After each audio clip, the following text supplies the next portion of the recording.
Let's make shrimp pinakbet.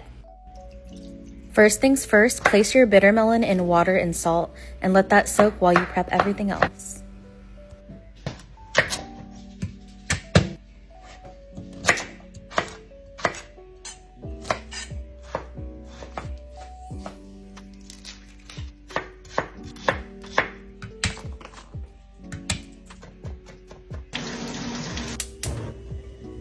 Now saute your onions, garlic, and tomatoes. You're gonna simmer that for a few minutes, and then you're gonna add your bagoong, add water and black pepper. Next, throw in your kalabasa and cook that with the lid on for 5 minutes. Time to add the rest of your veggies in and a little bit more water.